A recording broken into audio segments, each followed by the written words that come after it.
Alright, people. Alright. Let's see if we is live. Bring this here. Right, so I'm just going to share this from the live feed. Let me just get this out there.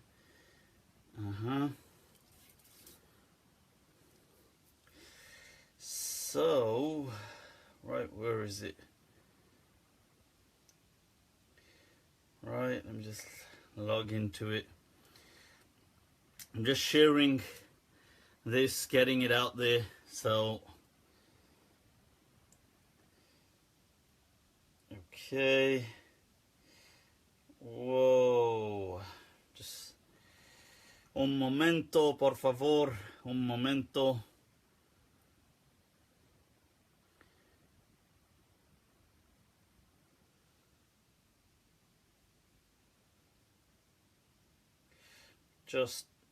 I'm not just chilling, playing games on the phone, just sharing it.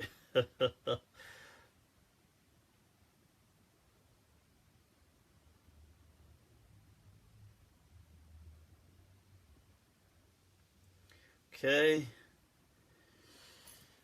Alright. Ahlan wa sahlan, people. Ahlan wa sahlan. Have I had a haircut? Hell yeah. Can you see that? You feeling that fresh cut, people? You feeling it? Alright. Sid Khanji. Our jiu-jitsu expert is in the house, people. Ahlan wa sahlan. C.A. Solomon. Alright. ¿Cómo te vas? Right, Momo. Let's do this. Naman Hussein says, nutty, nutty. Ahlan wa sahlan, people. Let's get this show on the road, huh? Inna alhamdulillah wa kafah. Wa salatu wa salamu ala rasulih al-Mustafa. Wa ala ibadi alladhina irtada. Wa man bihudahum ihtada. Wa bi athari ahli al-madinati iqtafa. Wa ba'd. Fasalamullahi ala al-qawm. Ahlan wa sahlan bikum. Bienvenidos a todos. Khushamadid. Namaskar. Or both swagat. Ahlan wa sahlan, people. Right, so we've got people tuning in. We've got some questions. It's been a crazy week, as always. What's been going on this week, people? What have we had going on? Well.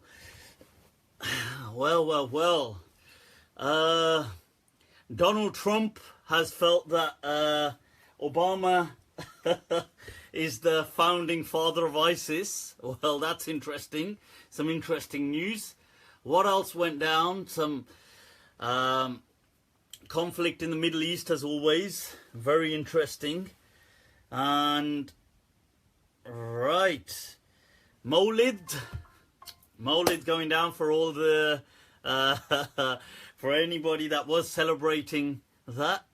Other than that, people, what else has been going on? Apart from another episode of Vikings, which I need to catch up on.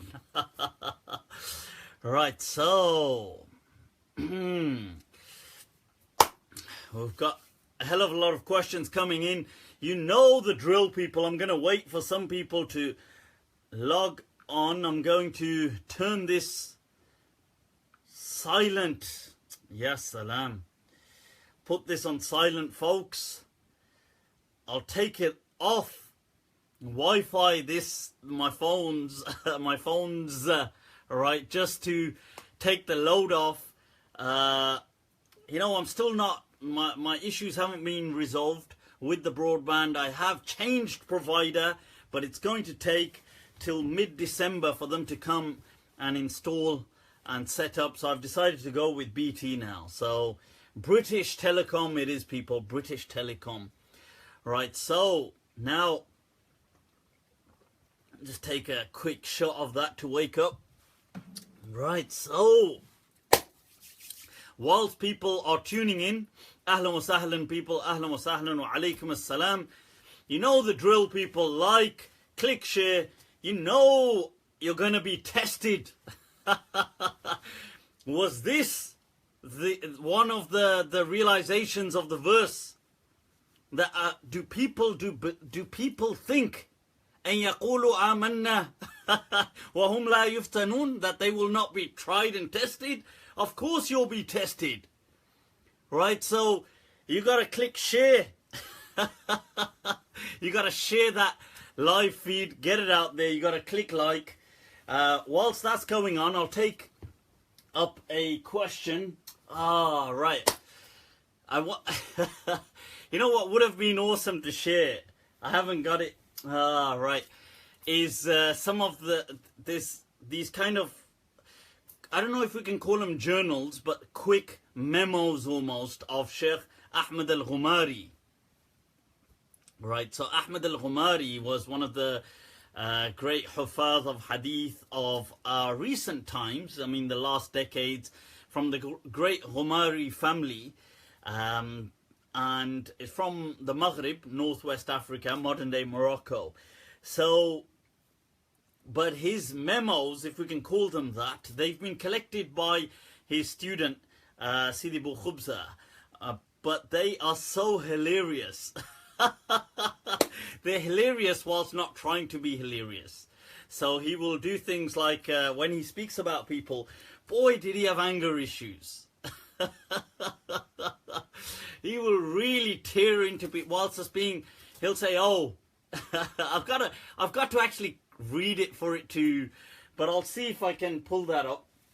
But I've been asked a question, whilst people are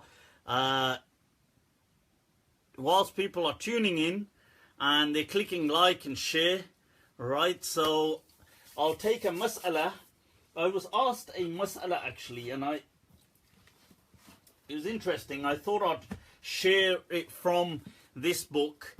Right now, I've been asked by a few people in the past about combining prayers to create ease.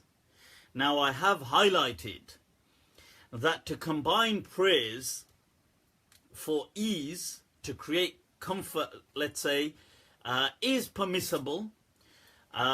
It shouldn't be, the set prayers have a set time which ought to be generally maintained.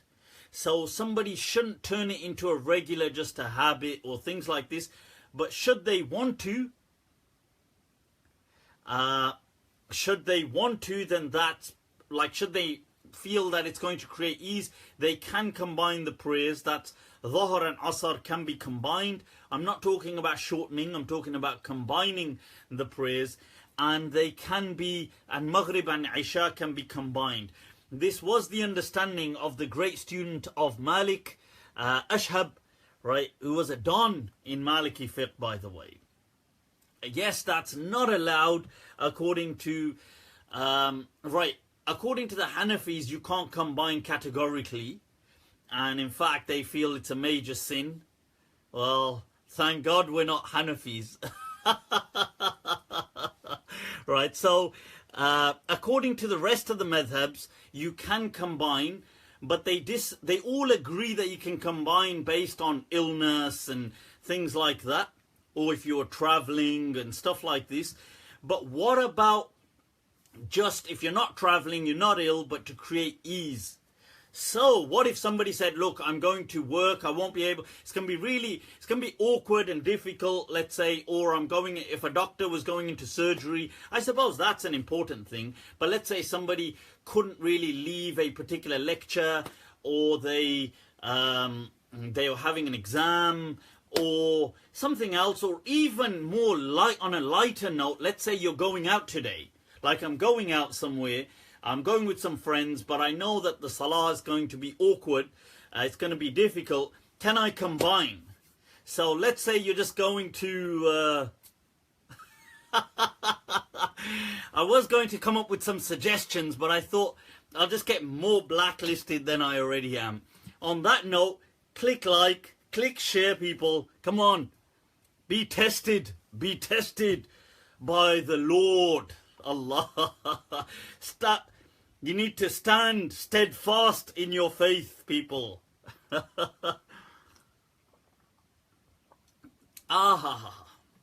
Nothing like an ice drink, I tell you. Nothing like an iced drink. Ah. So, yes, you can combine to create ease according, it wasn't the democratic view. I'm going to use that word, the democratic view. But it was the understanding that Ibn Abbas radiallahu anh teaches the people, who is one of the most learned people of this ummah, the cousin of the Prophet.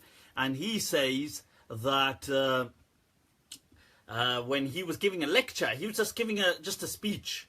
And some people, and some guy, you know, some of these people, they get these piety attacks. They have like a taqwa attack. So they think, like, you know, whoa, not only must I be a muttaqi, I must impose my taqwa on all of humanity. So, right, so somebody says to Ibn Abbas radiallahu anh, who is the Habrul Ummah, who is amongst, by the Prophet, termed as the scholars of this Ummah. They say to him, hurry up, you're going to make us miss Salah. It's so annoying, isn't it? Those kind of people, that you're trying to do something and they try to, Salah. You think, well, why don't you just pray your own Salah? Why are you so concerned about my Salah? But so you can see, so Ibn Abbas radiallahu an was like, look, chill, I got this. In other words, he was like, don't try to teach me about Islam, people. Obviously, he didn't do these kind of signs. That's me, just in case you're going to attribute that to me now. I'm going to get another fatwa of kufr coming my way. So he said, don't worry, people, I got this. In his own words, he said that. And then he carried on. See, that's it, with style. Just ignore the haters. Just carry on. And he carried on. And then when he finished, he was standing on something, he got off, and they combined the prayers. And he said, Hakada, this is how the Messenger of Allah sallallahu alayhi wasallam taught us. Jama'a bayna salatayn. And he said, Arad, they asked him why, and he said, Arad, that the Prophet did this min ghayri khawfin, without any fear. Was safar, and he was not traveling. So they said, so why did he do it? And Ibn Abbas said, Arada alla yuhrija ummata. He wanted to not cause inconvenience for his ummah. So that's the hadith in Sahih Muslim. But then some people say, but who followed up on that understanding? But there were some scholars, amongst them from the Tabi'een, Ibn Sirin, you know, the famous, who they attribute all the dream interpretation to. Most of which is false, made up, and nothing to do with Ibn Sirin. But although he did used to go around in his time trying to interpret dreams, which I don't really agree with. But relax, people, hold your horses. Before you decide to shoot me for saying I disagree with him on that, for disagreeing, are in good company. For we look around and we find amongst us the legend Hassan al-Basri saying, don't worry, Mufti, I'm with you on this one. So Hassan al-Basri, the great tabi'i, who had met many a sahabi, totally did not like that approach that Ibn Sirin used to have of interpreting dreams. And he used to say about him often, he used to say he thinks he's Yusuf alayhi salam. He used to say that sarcastically about him, that he thinks he's the Prophet Yusuf going around trying to interpret dreams. I mean, what is... So, but that said, the book that's attributed to him is not authentic regardless. Okay, so coming back, reeling it back in, people.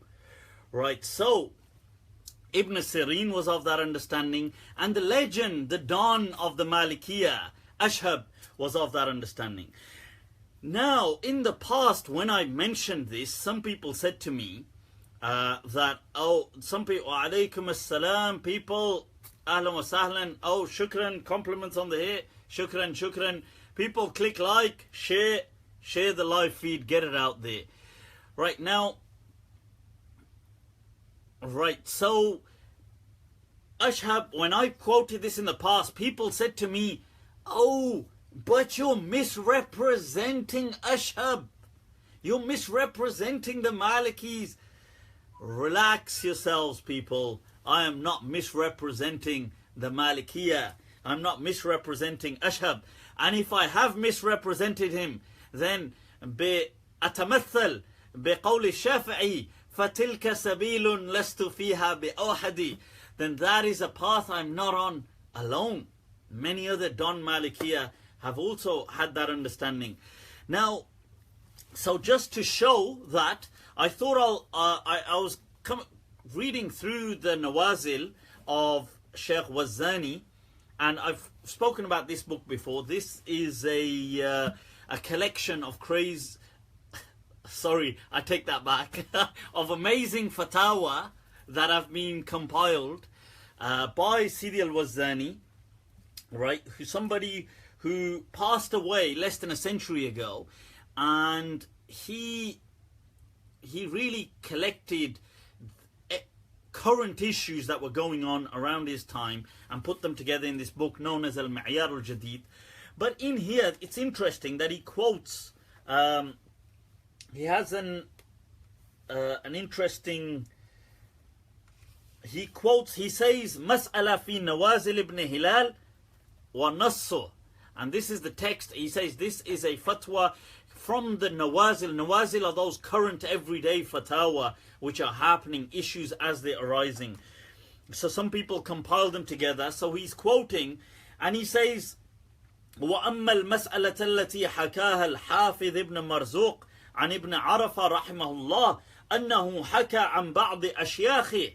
So he says, Al-Hafidh ibn Marzuq, Don Maliki of the past, quotes from Ibn Arafah, who was seen as one of the major mujtahideen of his era, almost over 500 years ago. He says from some of his teachers, some of Ibn Arafah's teachers, إذا أراد أن يدخل الحمام جمع بين الظهرين عند الزوال لتطويل إقامته. Whenever he wanted to go to the steam room, people, steam room, the hammam, the Turkish kind of hammams of their day and age, the steam. And I tell you, steam is awesome, people. It's absolutely awesome. So he says his teachers, whenever they would want to, some of them would want to go to the hammam, and it's going to be a long session. They know, لِطُولِ إِقَامَتِ. He's going to like, today's going to be a long one. You know what I'm talking about. And so he would combine between his prayers, Dhuhr and Asr, after Zawal. So, ma hada? What is going on? ¿Qué es eso? What is that? What's that all about? So, he says, فَوَجْهُهُ أَنَّهُ اعْتَمَدَ عَلَى قَوْلِ أَشْهَبٍ. He says this is because he would rely upon the understanding of Ashhab. Right? So, and then he would say, فَإِنَّ النَّقْلَ عَنْهُ بِذَلِكَ صَحِيحٌ. And that is correctly transmitted from Ibn Arafah and his teachers. And Sahibul Muqaddimat, which is Ibn Rushd, has also said that. وَكَذَلِكَ Sahibul Ikmal, which is Qadi Iyad. He says, but they highlighted that there should be some need to do that. They highlighted that there should be some need and it shouldn't be a habit. And he goes on to say, وَقَالَ وَنَحْوَهُ لِعَبْدِ الْمَلِكِ, which is Al-Majishun from the Don Malikiya, وَأَخَذَ بِظَاهِرِ حَدِيثِ ibn Abbas رضي الله عنه. And I've quoted the hadith to you before. Okay, so I thought I'd just quote that to you because it's pretty awesome that some of Ibn Arafah's teachers used to, you know, if they wanted to hit a long steam session, they would combine their prayers. Now that's what I'm talking about, people. That's what I'm talking about. And just in case people say I'm misquoting him, let me get somebody else who says it as well. Somebody else as well, people. Somebody else as well. this is Zarqani, right? Muhammad ibn Abdul Baqi al-Zarqani, and I'll just give a quick intro to him in a moment. But in his commentary of the Muwatta, this is a commentary on the Muwatta of Imam Malik, right? Now he highlights in here as well, people, as well, about this same transmission. He says that even though most people haven't gone with that understanding, but he says, فَجَوَّزُوا, he says, وَذَهَبَ جَمَاعَةٌ مِّنَ الْأَئِمَّةِ إِلَى الْأَخْذِ بِظَاهِرِ الْحَدِيثِ. Some of the Imams went to this apparent teaching of Ibn Abbas.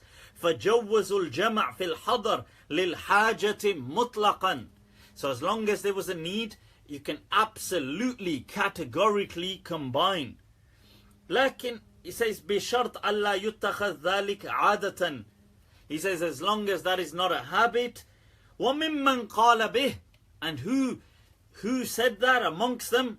Ibn Sirin, who I've just spoken about, who used to interpret dreams. I won't go back to that. وَرَبِيعَةً. People, Rabi'a. Look at that, people. Rabi'atul Ra'i is the Don teacher of Imam Malik. وَأَشْهَبْ وَابْنَ الْمُنذِرِ وَالْقَفَّالُ الْكَبِيرِ وَجَمَاعَةٌ مِّنْ أَصْحَابِ الْحَدِيثِ. And he says that وَاسْتَدَلَّ لَهُمْ بِمَا فِي مُسْلِمْ فِي هَذَا الْحَدِيثِ عن سعيد بن جبير. When he asks Ibn Abbas why did they do that, and he says أَرَادَ أَنْ لَا يُحْرِجَ أَحَدًا مِّنْ أُمَّتِهِ, he didn't want to cause inconvenience for anybody in his ummah. Now that, I'm not saying everybody took that interpretation. Some people didn't take the literal teaching of the hadith and they interpreted it. They had a different take on it. That's up to them. But this is a sound understanding. Once again, I've shown you from Sidi Wazani's transmissions going back to Ibn Arafah, Ibn Marzuq, his teachers, legends, dons of the school of Medina, people. This is Zurqani. Zurqani, by the way, in the Maliki madhab, there are three, right? Three people. Un, dos, tres. That's what I'm talking about, people. Tres. As-Zurqaniyun in the Maliki madhab, okay? There's three Zurqanis. There's one known as, people may not be so aware of him, Ahmad al-Zurqani. He has a Hashia, a small margin on the Mukhtasar of Khalil. But the two really more popular ones are, you've got Az-Zurqani, who is Abdul Baqi Az-Zurqani, and he has a famous commentary on Mukhtasar Khalil. I think it's called Jawahirul Bahiyya. But it's his commentary on Mukhtasar Khalil is well known. He was from Egypt, used to teach in Al-Azhar, things like this. Almost 400 years ago we're talking about. So that's Abdul Baqi, great scholar. And then you have his son, known as Muhammad ibn Abdul Baqi, who authored the commentary on the Muwatta. Muhammad ibn Abdul Baqi, once again, one of the great Mashayikh of Al-Azhar, studied from his father, Abdul Baqi al-Zurqani, and other Malikiyah like Muhammad al-Kharashi. I've quoted him before, especially on the beard of the Malikiyah, saying, this is the beard. People, this is the beard. So that's Shaykh al-Kharashi, who was also amongst the teachers of Muhammad ibn Abdul Baqi al-Zurqani. Let me put that down, people. Right, let's get back.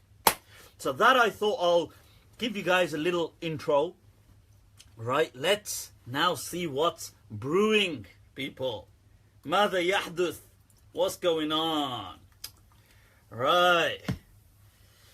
Right, ¿qué pasa? All right. So,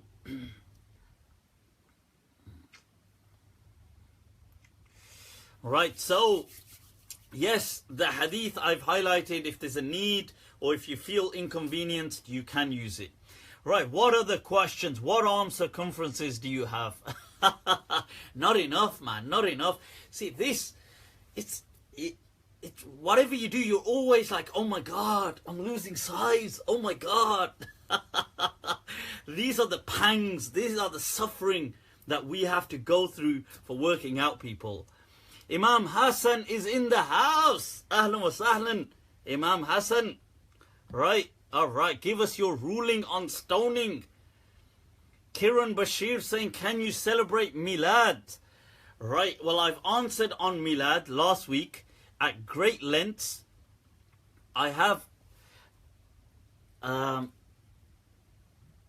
those ayats, so you'll be remembered at those timings.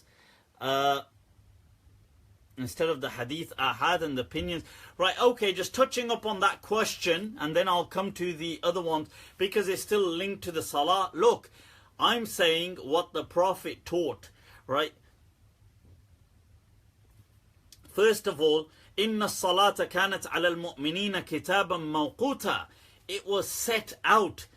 First of all, I'm just saying, mawqut doesn't necessarily mean about timing, okay? Mawqut also means mahdudan. It was set out, defined, as it was hatman.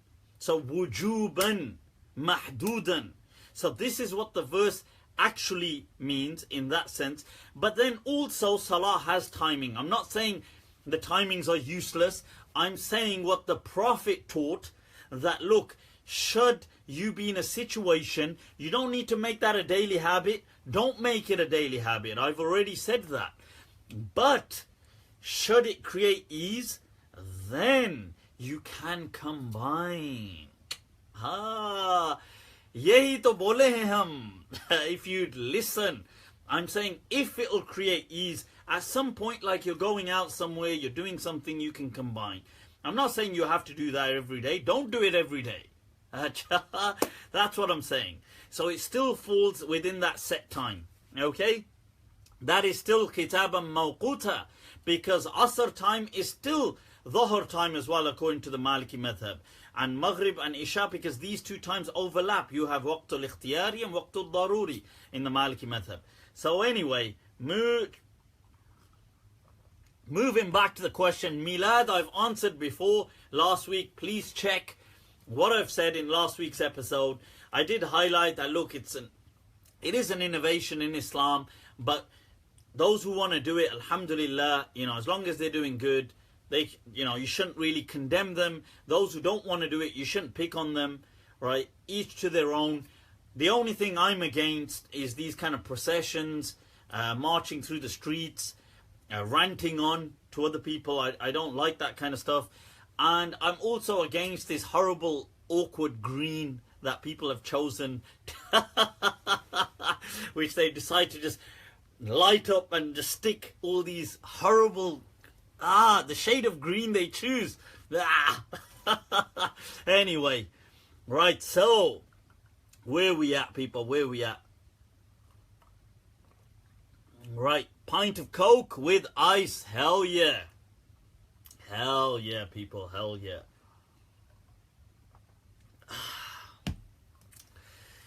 I mean, is it a drink if it doesn't even have ice? That's what I'm saying. Should they change it to a racing green? Let's move on to a different question. What have we got? What have we got, people? ماذا يحدث? ماذا? Right, I'm trying to bring this up. It's interesting. You guys trying to check my password?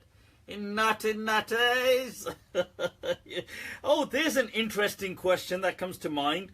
I read a fatwa, right? I'm trying to bring this up at the same time. I read a fatwa that can the wives check the phones of the husbands?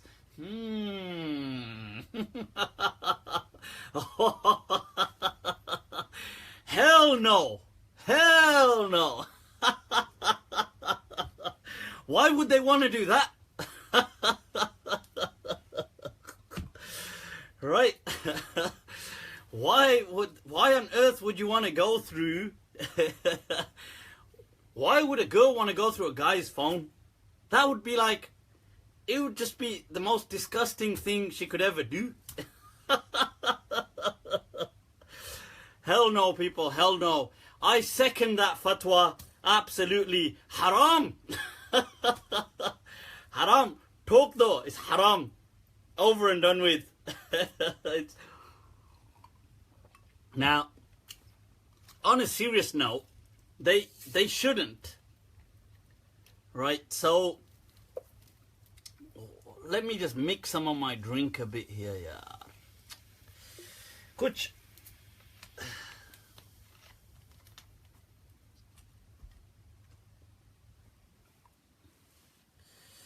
Allah, bepiye sharab se nafrat. Which poet was it that said that? Was it who was it? Mir Dard, I think. Was it Mir Dard though? Bepiye sharab se nafrat. Kya ye jahalat? What is it? Kya ye jahalat ki baat nahi? Because how can you hate something without knowing it? That was his point. Not that I'm advocating for those things. Coming back to this interesting question. This interesting question is that, so can women then, or can people check each other's, man or woman, check each other's mobile phones?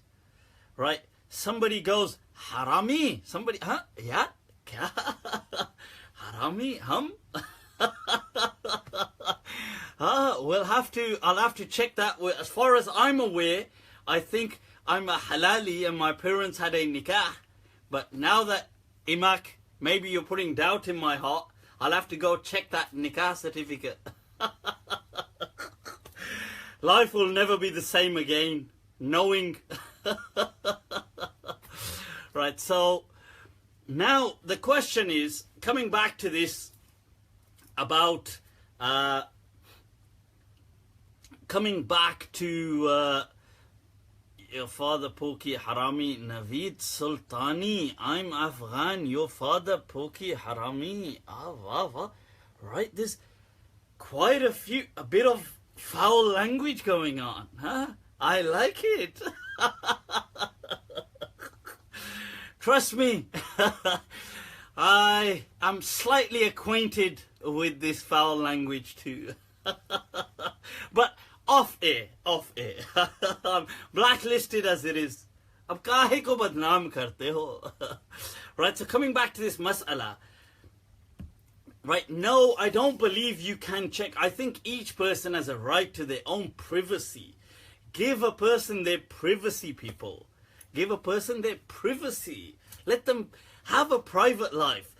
Just because you're married, or just because, I don't know, whatever the setting is, huh?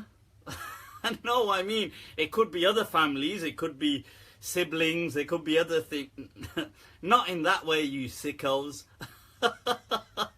I mean, if you're just trying to check somebody else's phone, you shouldn't. Because a person is entitled to their own privacy. I mean, you could check somebody's phone and then, for all you know, life will never be the same again. There's some things in life you can't unlearn. But yeah, so I think a lot of fitna, to be fair, I think a lot of fitna, a lot of issues start with all of this. So, can I see your phone in relationships? Hell no, people. Hell no. And you shouldn't be insecure to check each other's phone. I'm being serious. You shouldn't be. Let each other have their privacy. People could have private things on their phones. I'm sure they do as well. But, so the point is that, no, you shouldn't do that. And you shouldn't spy. People spy, honestly. People go to great lengths to spy. You know, I've been speaking to, some people contact me sometimes, and they contact me quite often. But when I'm speaking to them about certain cases, they'll tell me, oh, this relationship's now broken down. And let's say, I don't know, they're going through separation or whatever. Now, right, then, and they say, you know, oh, my husband, let's just say, as an example, in this case, it happens to be the woman checking on the man, which I don't know why just happens to be more of the cases that I'm aware of. Maybe for other people, it's the men checking more on the women, but generally I've found the women to be checking more on, in my experience of what comes to me. So I've asked, but how do you know he was doing this? So they'll say, yeah, but he's been saying this about me behind my back. He's been doing this. He's been having an affair, or he's been doing this. And I'll say, well, how do you know this? And they'll say, oh, well, because I've got evidence. And I'll say, well, what do you mean by evidence? What does that mean? What does evidence mean? Like a hadith from Sahih al-Bukhari? Or like, so they'll say, oh, well, I was privately recording him. Or I put a bug in his car. Or I downloaded this app on his phone and I was secretly hacking his phone. And I've thought, can you believe this stuff? Like, wow. That is how, that's got to be like, that's like some serious CIA stuff going down, MI5 stuff going down, people. Like, why on earth? I've been like, why on earth would you do that? So they've said, well, you know, oh, I knew he was up to something. I've said, well, now you certainly do. You know, the thing is, look, why Allah says for a reason in the Qur'an, la tajassasu, la tajassasu. Don't spy. Because look, if you, because it depends, like if you spy on people, they may be bad-mouthing you. They may be speaking ill of you. But this is human nature. I'm not saying it's good to do that kind of stuff. But this isn't a good thing either. So two wrongs don't make a right either. So if you feel that your relationship is on the rocks, here's a solution. Why not just have a chat about it? And just say, look, listen, this is what's going down. Right? So how about, you know, are there some issues? Can we talk about something? Can we do this? Can we do that? If you spy on somebody, you've violated all elements of kind of trust, really. Either you will find what you're looking for, and fair enough, the relationship will be definitely broken anyway, or you won't, and the other person, now there's a great chance it will be broken. So that's what I would say. I would definitely advise at all costs against that kind of stuff. Do not ever do stuff like that, people. I'm sure, plus to be fair, people have private stuff. So somebody, like let's say I could have on my phone, uh-oh, deja vu. Sorry, that's an inside joke for those who know. Right, so I could have on my phone, let's say, a private conversation with somebody sharing something really personal to them, and they don't want nobody else to see it. Now, you could take a look at that, and that's violated that person's privacy. So, like that, other people, I mean, I'm just giving examples. So, both ways, this is bi-directional, people, bi-directional. Man, woman, whatever. You should never be spying on each other. Okay, you should have that much trust. So, okay, I hope that answers that. Cool. Right, so, and, I mean, if you dig real deep for, you know, into men, you'll always find something. Alright, delete that part. Because I suppose, you know, like they say, men are just dogs. So, I'm not saying that. That's what people say. Okay, so, but, well, it is what it is, people. So, right, next question. Let's get another question. What's going down, people? What is bothering the people out there? Click like, click share, get this live feed out there. Now, I have a Sheikh, have you hit the 4? I have a rishta for you. Hi. Sharminda kar rahe ho? Right, so, Salam, what are your views on perennial philosophy? Well, with that sentence, you're going to make everyone spy. True. Woof, woof. What is your view on Javed Ghamidhi's idea of Itmam al-Hujjah? My girlfriend spies on me when I'm drinking milk. You got to be drinking one hell of an interesting kind of milk. Right, so Kiran, blessings right back at you. What are your views on abortion? Sophie Elizabeth, my understanding of abortion is that I know the Americans are really sensitive about this kind of stuff, so brace yourselves, people. Brace. This is the, you know, when you're going to hit some turbulence, there's going to be a plane crash, and they say, in the unfortunate and unlikely event of a crash, listen out for the signal, brace. What a useless thing to do, but yeah. Nevertheless, right, so brace yourselves, people. Right, abortion, in my understanding, I feel that if a person wanted to abort, it's their choice. They can abort. I feel it is permissible in Islam to have an abortion. There is no, in my understanding, there isn't, it's not forbidden, okay? Now, in Islam, are there any caveats to that? There are, in the sense that Islam kind of encourages that you should never fall into a pessimistic mindset. So if what's driving you away from the child is solely the understanding that, oh, how are we going to afford this child? I think that's a very petty mindset.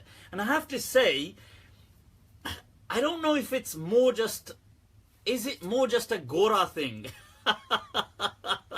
Is it like a hashtag, not to be racist, is it more like a white people problem? But I think now it is a bit more of a kind of, I think, first world problem that people start to think like that. They start to think sometimes that, oh, if I have a child, how am I going to afford the child? Now this is, now wait there, I want you to elaborate, right? I want to kind of hold your horses. You see, there's difference between planning. Planning is not a problem. So you could say, you know what, it's not the right time to have a child right now. That's fine. You could think, look, I just want to chill. I want to chill, yeah, chill. That's fine. You can have an abortion based on that. Or you could think, look, oh, I really want the child, but, I want the child, but, oh, how do I, you know, the child's I'm gonna have to spend money on the child. Oh, I'm gonna have to, oh, I gotta give money to this child. What a disgusting way to think. What a despicable way to think. That, I find, is from the narrowness, the miserable nature of your heart. Your heart should be grand, people. It should be like, look, Allah provides. The Lord provides. That's how it should be. The Lord provides, I spend. That's the kind of deal we got going on here. Right, that's how your attitude should be. You should never, ever turn away from a child based on that petty understanding that I will have to spend money on this child. The child is not a kind of liability, people. It's a blessing. So it's a blessing in Islam. So just to clarify, right, so that is condemned in the Qur'an. That thinking is condemned. خشية إملاق ولا تقتلوا أولادكم خشية إملاق. Do not kill them based on this. Not on this, on that, what I'm saying. However, should you want to, right, however, should you want to abort for other reasons, like let's say you think right now I don't want children, I want them a bit later on, right now I'm focusing on other things, right now this is going to disrupt, let's say having a child right now is going to disrupt I don't know, it could be your studies, it could be your work, it could be whatever. It could be that you just want to chill right now. You don't want these things. Based on all of this, abortion is permissible. Abortion is generally permissible, in my understanding. It is up to the people, up to the parents. If they want to abort, they can abort. Generally speaking, the rules highlight, the teachings highlight up to 4 months within an Islamic setting. The Islamic teachings usually highlight up to 4 months, okay? So they say up to 4 months is fine. And that's generally the Hanafi understanding. That is the Hanbali understanding. Some Malikiya, and although other Malikiya and Shafi'iyya were sometimes more stricter on just 40 days, and some Shafi'iyya like Imam Ghazali and others took it right down to its haram beyond fertilization.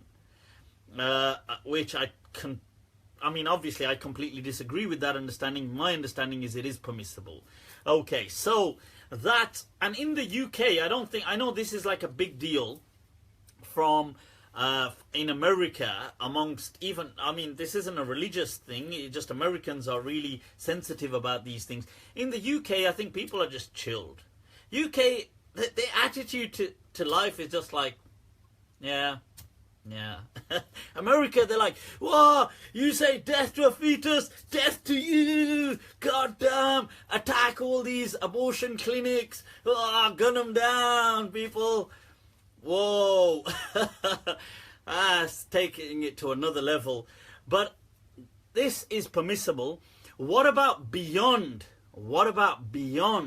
4 months? Now, beyond 4 months, generally the ulama say it's not permissible. Ashi, Adnan, alaykum assalam. People from Luton, ahlan wa sahlan. You are just full of BS, Javed Malik G. I'm full of BS. Alright. Well, that's good to know. Right? Yeah, sorry, not all Americans. I don't mean to be stereotypical. What I'm saying is it is a hot topic amongst certain Americans. Right, so what about beyond 4 months, people? Beyond 4 months, una, dos, tres, cuatro, people, cuatro. We got cuatro meses right there, 4 months. If there was a dire need, I feel that it is permissible. It is permissible to abort the child beyond 4 months if there was a dire need. Okay. Now, if there was a need, like if it was going to compromise the health of the mother, if people have asked sometimes things like rape, issues like this, of course, I would say in all these issues, if the child is severely handicapped, things like this, I would feel that these, if the parent's choice is to abort and it has exceeded 4 months, then in my understanding it would still be permissible based on these kind of extreme reasons and triggers. It would be the parent's choice. However, 4 months, up to 4 months, I would feel that generally it's permissible. It's not like there could be very kind of casual reasons, but the reason shouldn't be, the only exception is the reason shouldn't be that you want the child, but you're just petty about like, I don't want to spend my money on this child. That is wrong. Okay, so he most say to his birds, Are Khalid Aziz, what are you saying? I no understand. Right, so Muhammad, would you say something? Would you destroy something if Allah is creating it? Whoa, if Allah is creating it. Yeah, don't blame that one on God. Acha, after doing everything yourself, then Phir Allah yaad aate hain. Then it's like, Acha, Ya Allah, what have you done here?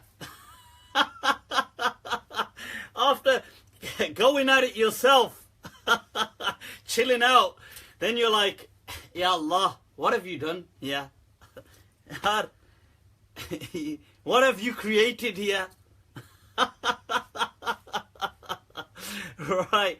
Don't try those ones, nutty. Take some responsibility. Right, so are conventional mortgages haram? No, they are not. I've answered in much detail on YouTube. If you type in riba, right, check that out. You will get one of my kind of lectures on there from a Monday night. It's in great detail. Where do you come from? I come from the same place you come from. That's following on from the abortion. I obviously was not an abortion, if that's what you're... That would be one hell of an abortion. How not to do abortion if that's what I was. They're like, oh yeah, we aborted it, but it's just there. It's following us around. Right, so, right, I've answered that question on conventional mortgages. Now, what have you created, Allah? What have you created? Ya Allah, again? What? With this woman too? Again? Why do you let these things happen? Right, so, right now, come on, next questions, people, next questions. Right, las preguntas. What are the questions? Who defines what is a baby between 4 weeks to 4 months? It's not about that, but it's not about who defines. I just feel that if the parents wanted that, they have that choice. I'm not saying go do this, people. I'm not saying go do this. I'm just saying if they wanted to do it, I don't feel religion has a problem with it. It's their choice. هذا ما أقول. Okay? That's what I'm saying. Alright, people. Do you think we should celebrate Milad? I've answered that already. Can Istikhara and Salatul Haja be combined into one unit? Vah! We've got, wait, who was that? Yunus al-Yaqubi. Yunus. Is Bitcoin going to go up or down? God knows. Can we combine Salatul Haja and Salatul, what was the other one? Istikhara into one. So Salatul Haja is praying to Allah for a need, praying to God for a need, and Istikhara is seeking blessing on a matter. Can we combine them? That's the thing, that's the thing. What was the poem I read the other week? That Koi jannat ka talib hai to koi gham se pareshan hai. That some are seeking a paradise whilst others are seeking just refuge from their problems. Gharz sajda karwati hai. That your objectives are what make you go into sujood, into prostration. Ibadat kaun karta hai? Who worships? Nobody. There is no... It's all sought out for objectives. I would say, look, if you need to pray to Allah, if you need to pray to God, just pray, just ask, okay? If you want to ask blessings, just ask. You don't need to kind of incentivize God. You know, the lalach nahi chalti yahan pe. You know, you can't be kind of bribing God in a way like, hey, shall I do this? And then God will give me that. And we need to get out of this kind of culture, people. We need to get out of this culture. You got to work with God in an understanding. Allah says in a hadith, Ana inda abdi ka dhannihi bi. I treat my servant the way he expects me to treat him. It's man who's talking to himself. Basically, man is God. Man is mad. Ebony 10. Okay. Is flirting halal? Obviously, the gaze will be lowered if you know what I mean. Well, how are you spelling gaze? Right, so get out of culture and more fashion. Did the Salaf flirt? Of course they flirted. I mean, what does that mean? Man and woman, as long as there has been man and woman, there has been flirting. That's always happened. We need to get out of this uber kind of black and white robotic religiosity. Dawood Haidari says, FKU. Dawood Haidari, something tells me you're not my type. Right, so you can keep your offer and you've been blasted into oblivion. That's what I'm talking about, people. Getting blocked. So, look, the Salaf were normal human beings. They were amazing human beings, but they were human beings. We need to stop this uber halo effect, retrospective halo effect. That, oh, right, so Mariam's glad to hear. Yeah, these people are going to get me black. They're going to scandalize me. Scandal. This is like, you know, people know the amount of haters I have, and then they drop comments like this. Right? Oh, Hussein Saleh, is it allowed to celebrate Mawlid? Yaar, how many times am I going to answer? Ja, mere yaar. Ja. Go celebrate. I've dedicated a whole response to it last week. How do you convince a hot beauty to become Muslim so she does nikah with you? Well, very interesting, very interesting. Imran Sulaiman, how do you convince? Right, so can we give zakat to parents? What an interesting question. I would say that, look, you have a duty to be supporting your parents regardless. So it's not about zakat. You have a duty, an obligatory monetary duty, that if your parents were struggling, that you need to really be assisting them financially to get them out of their difficulty. Now, there is a hadith that inna fil amwali, I'm trying to remember the exact wording, that inna fil amwali la haqqan siwa zakat, that indeed there is a right upon your wealth other than zakat. Okay, Majda Akhtar, can I have all your books? Hell no. You can't. Books are incredibly precious to me. Honestly, I never, hardly ever give anybody, even loan my books. I hardly ever. Because if you're going to give a book, you're not going to get it back. You got to just understand that fact, people. You got to understand that fact. So, coming back to the question, your parents, it's obligatory to support them. Those of you just tuning in, people, click like, click share. Share the goodness. Get it out there. Get it out there. Get it out, people. Push it out. That's what I'm talking about.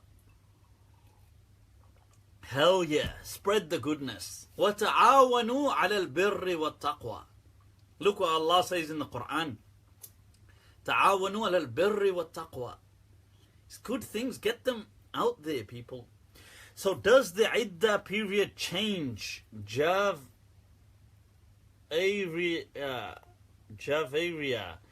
Right, so the iddah period for what? The iddah period? Iddah period is to do with divorce. Or why do the veins on your forehead look like the devil's horns?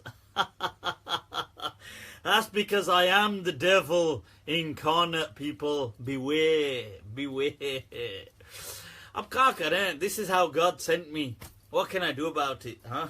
I'll blame it on God as well. Since all these people are blaming everything else on God, I'll just put it on God as well. I'll be like, yeah, Allah. You know, if you gave me a bit of looks, you know, it wouldn't have really affected you. You could have just increased the looks a bit. But I guess it is what it is and I'm stuck. Right, so, يا شيخ هل تحب المغرب؟ نعم. ومن الذي لا يحب المغرب? Everybody, Maghrib is an awesome place. خلع طلاق عدة. Yes, خلع is خلع is just talaq. All of these things are talaq. خلع is when the woman initiates the talaq. If a woman was seeking a talaq, she has 100% right in Islam to be given a talaq. Okay? Do you speak fluent Arabic? I'd like to believe so. Adi Hussein, نعم. وهل تريد أن تتحدث معي? Would you like to speak with me? Hell, I use the word hell a lot. Why not? Hell yeah, I use the word hell a lot. Do you have a problem with hell? Huh? Why not, people? Why not? I am totally against all this political correctness nonsense. They can take political correctness and they can stick it where the sun don't shine. Political correctness is, as Steven Pinker said, it is just in a decadent phase. It's just people who've got no greater cause in life left, and they just want to police the words of other people. Oh, don't speak like this. Oh, don't use the word retard. Oh, don't use the word.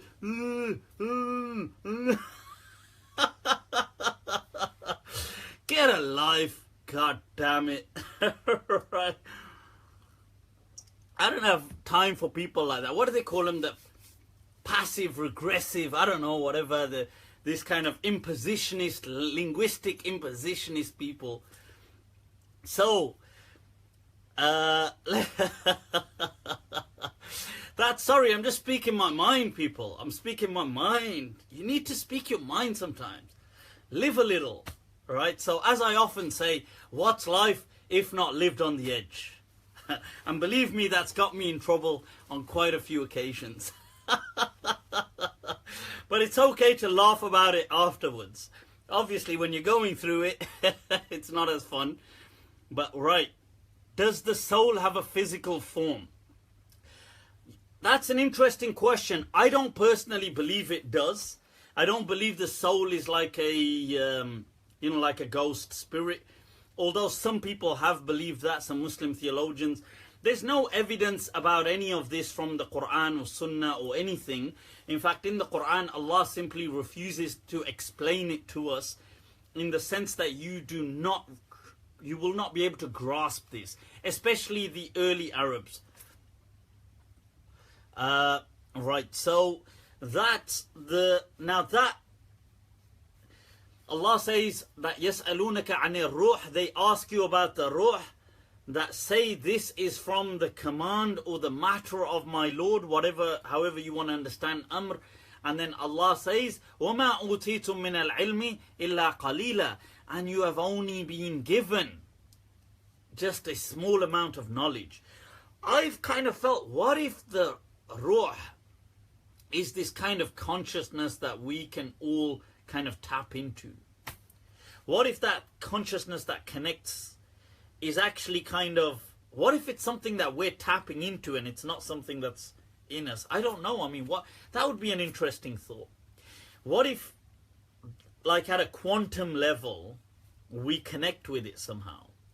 And then that explains how people sometimes, when, there's a collective consciousness in society, there's how the age kind of has a collective consciousness to it. And how sometimes people, at a sub-language level, they sometimes you might be thinking of somebody and they might think of you. What if, and this is how, maybe, is that what the Prophet meant or alluded to when he said, Al-arwah junudun mujannada, that they kind of compounded together, these ruh of people فَمَا تَعَارَفَ مِنْهَا اختلفت وَمَا تَنَاكَرَ مِنْهَا اختلفت. That whatever kind of connects, that they have a harmony amongst them. Because I have found that interesting, that sometimes when, I've always thought, when sometimes when people, they've thought about somebody, and the other person suddenly thinks about that person, it could just be chance, but it's interesting. Mufti doesn't live like he's hanging from the edge. You said that correct. Are we close to Qur'an prophecy of Jesus' return? Well, Luigi Morel, I don't think so, because the Qur'an never ever prophesies that. and wait, there's more to come yet. Right, Luigi, I'm going to need you to sit down for this one. I've got some bad news, I'm afraid. I hate to be the one to tell you, but looks like Jesus, my friend, not Jesus, my friend, Jesus, but Jesus, my friend, you being my friend. Jesus is not coming, I'm afraid. Okay, so I've explained that in previous Q&A. So I don't believe that Isa alayhi salam will be the second coming of Jesus. Unfortunately, I line with all those scholars that feel, of Ahl Sunnah wal Jama'ah, that feel it's that this is not an accurate belief. Okay, now Jesus is not coming back. I'm afraid not. Bad news, mate. Right, on that note, I've got a question that I've been asked to share with you. I'm not going to ask you the question. What does Sanjay Dutt say in one of those movies? There's a movie where he says, "Abhe tere poochne se kya hota hai?" I have to ask. By you asking what's going to happen, there's no...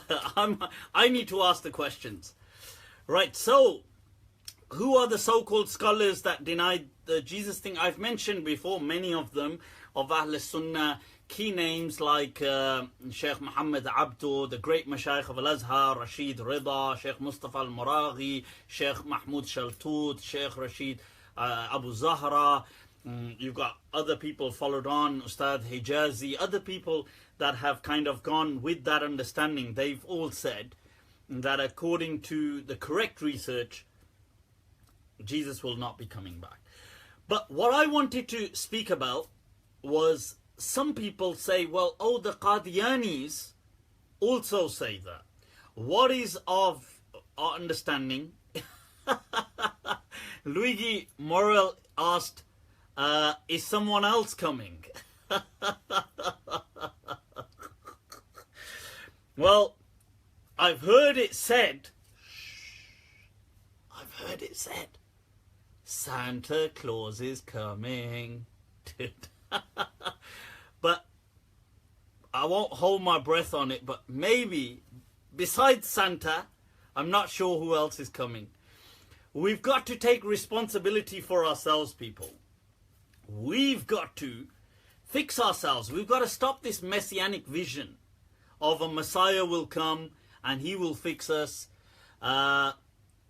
Somebody said Jesus is coming back. It's said in the Bible. Okay, if you say so. The Imam Mahdi neither. Nope.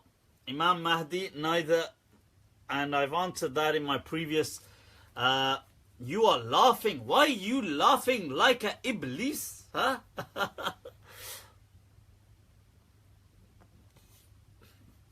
Why are you laughing like a Iblis? But the question is, how you know Iblis be laughing? Looks like you got close friendship with Iblis. You nutty. Right, so, right, coming back to this point. Right, the Qadiyanis, look, you've got to understand something. The Qadiyanis, right, people have asked a few questions. I'd like to just highlight a bit about the Qadiani. Right, now, Do I watch Suits? Come on, behave, of course. Harvey Specter's a Don. Now stop distracting me, people. Stop distracting me. Speaking of distraction, there's a poem I read where he says, Kis ki jurrat mere hosh mein loote mujhe. That who has the courage that in my state of consciousness they should try to con me or take something from me. Ye to dunya teri baaton mein laga deti hai. He says, it's the world. They get me talking about you, so I get distracted. Right, stop distracting me. Now, right, the Qadiyani thing, right, so, okay, Ghulam Ahmad Mirza Qadiyani, okay. Right, somebody from the Punjab region in colonial India who claimed to be a prophet. He actually makes many claims. What is my understanding of the Qadiyanis? First of all, I want to highlight that, look, religion, in some ways, religion has rules. Yeah, I'm not speaking about how in an objective, true sense, like as in an objective from a God's perspective. I'm speaking about from a human perspective. It's like games. They have rules. In football, you don't just pick up the ball and run. Right, that's, I mean, I'm not into sports, but okay, in British football, soccer, whatever, if you're American. Now, in cricket, you don't just kick the ball around. Like, games, they have rules. Religion has rules in its own way. Islam has certain rules. One of the rules of Islam is that the Prophet Muhammad, the Messenger of Allah, sallallahu alaihi wasallam, was the final messenger of God to mankind. Now, Qadiyanis, many of them, look, I can't say all Qadiyanis because I don't know what all Qadiyanis believe. But generally speaking, Qadiyanis, right, disbelieve in the finality of the Prophet Muhammad sallallahu alaihi wasallam. They believe this person called Ghulam Mirza Ahmad of Qadian, which is a region in the Indian subcontinent, he was a final messenger of God. Now, based on that, that belief is kufr. Okay, you leave the fold of Islam according to the rules of Islam. Now, I understand they don't like that, but that is what the rules say. But I've got a quote for you people, a quote. References. Going by the writings of Ghulam Mirza Ahmad himself. He has a book. He has a book called Asmani Faisla, that divine, the kind of like heavenly command. And he has another interesting book called Hamamat. It's called what's his Hamamatul. I've forgotten the full name too. But in a few of his own works, in Asmani Faisala and other books, he himself, by his own words, says anybody who disbelieves in the finality of the Prophet Muhammad is no longer a Muslim. This is his own words. Now, so Qadiani, any Qadiani who has that belief, according to the rules of Islam, would be a kafir. Right, now I'm not saying that, that's the rules of Islam saying that. Okay, now you've got to understand, in all honesty, I kind of feel sorry for some of these Qadianis because you know, you look at, first of all, this term Qadiani, I feel sorry for them in a pity sense. I'm going to explain that in a moment. Right, Qadiani is not a pejorative term. Okay, I don't like the way they start saying Qadiani is a pejorative term. Why is it a bloody pejorative term?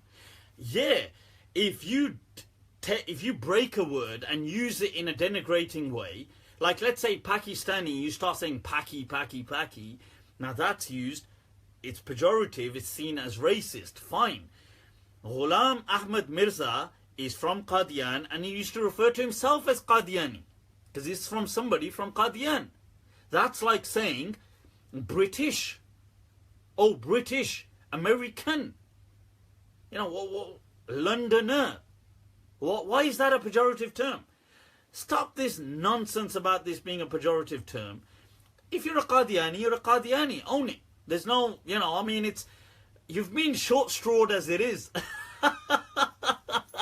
Right, I'm being honest. Look, you look at my understanding of Ghulam Ahmad Mirza of Qadian is seriously the man at best, right? No, sorry, at worst. He was a kadhabun, dajjalun. Seriously, he was an imposter. He was deceptive. He was manipulative. He was somebody who just exploited people around him. Right? I'm just saying it as it is. Right? That's in the worst case. You know, we used to have this, there was this sheikh known as, some of you might know him, Yunus Nomani Sahab from Pakistan. So he was a great debater. And he would say, and he visited us several times in the UK, and I used to know him on a personal basis. He's passed away now, may Allah grant him an elevated maqam in Jannah. But he used to say generally, I mean, not saying about this mas'ala, but generally, Dajjalum min ad-Dajjajila!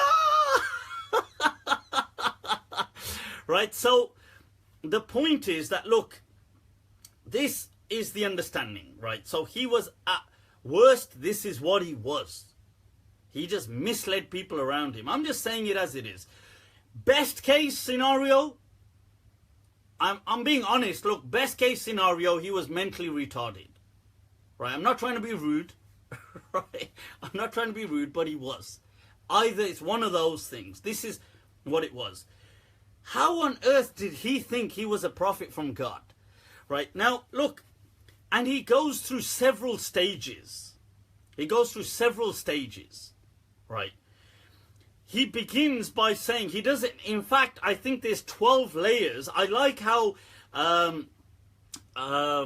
Sheikh Tahir al-Qadri has done a breakdown of his, several ulama have, but there's at least 12 levels to his kind of claims. So he begins by saying things like, I'm just a revivalist. And then his next claim was that he says, oh, I'm a kind of, from a mujaddid, he says, I'm like somebody who's here. And he goes through, eventually he says, I'm a Mahdi. I'm the Messiah, the kind of awaited Messiah. Then he goes to saying, I'm somebody who's like unto a prophet. He makes all these kind of claims. He says, I'm Shib or Mithl Isa. I'm a like onto Isa. Then he claims he is Isa. Then his later claims was that he's a prophet, but a dhilli prophet. The Arabic term dhilli was that he says dhilli means somebody of a shadow, like I'm a shadow prophet. I'm not a real prophet, I'm a shadow prophet. Then he goes on to saying I'm a haqiqi prophet. Then his final claim, he goes on to saying I am a tashri'i prophet. I'm somebody who legislates. Then he goes on to saying that he is the kind of embodiment, not the like a kind of almost like a reincarnation of the Prophet Muhammad sallallahu alaihi wasallam.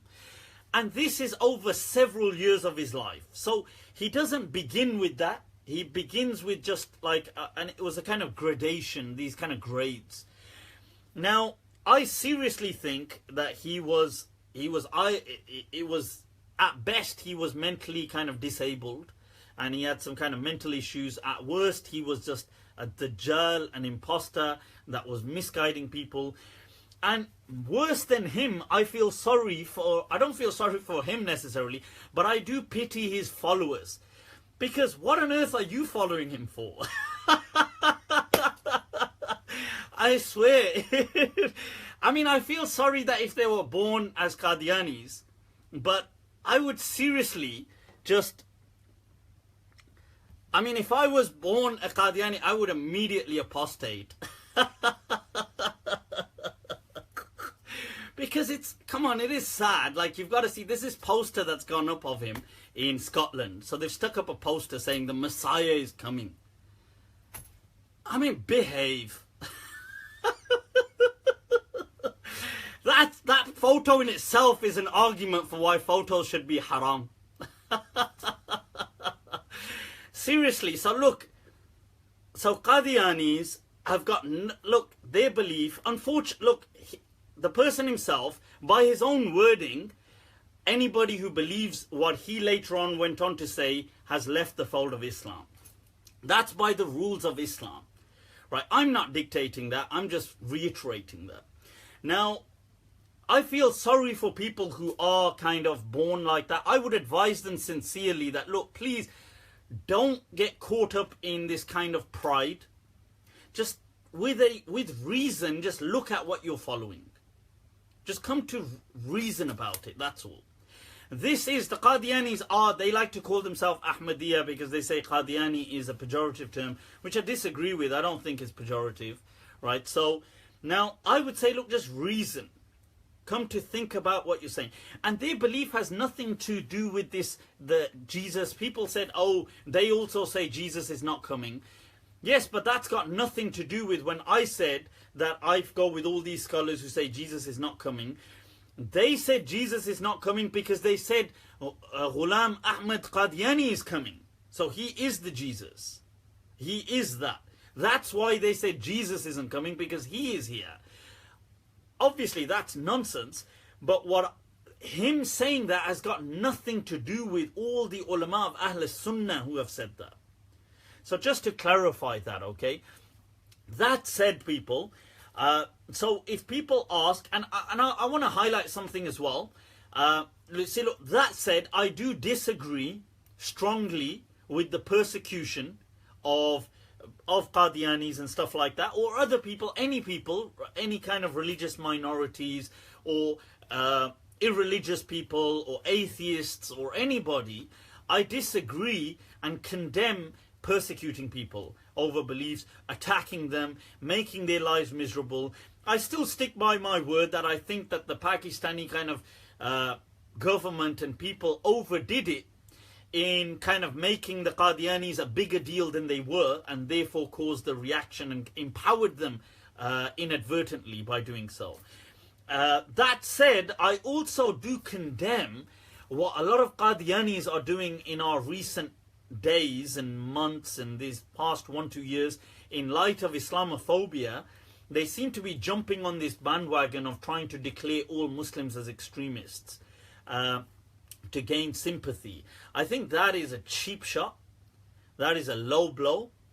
I find it petty, and I think people who, some of whom have been persecuted, should know better than to say that persecute majority of the Muslims because of this. That's disgusting, right? You need to, you should know better, because unfortunately you're a minority who have faced persecution, so you shouldn't be kind of trying to throw the entire goddamn Muslim ummah under the bus, right? 1.5 billion people, just because, I mean, just chill yourselves.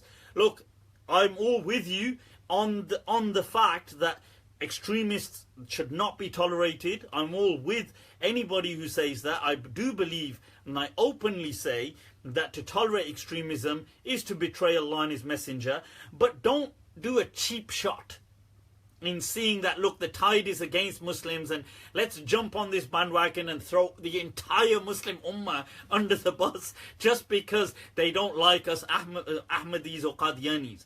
Relax yourselves, people. Relax yourselves. Have a drink and seriously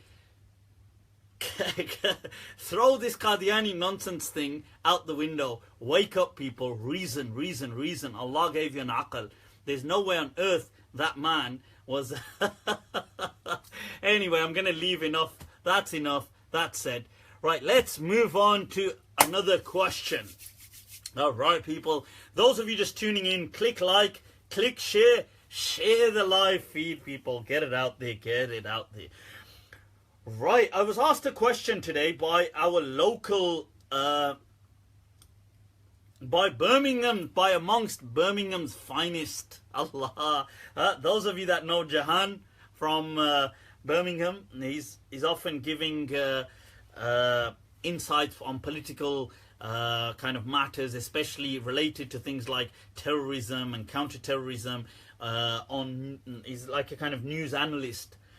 So he had asked a question about this kind of this 3 talaqs issue. Now, I have answered this before, right? 3 talaqs, right? That in the past there has been a great difference of opinion. 3 talaqs, do they equal?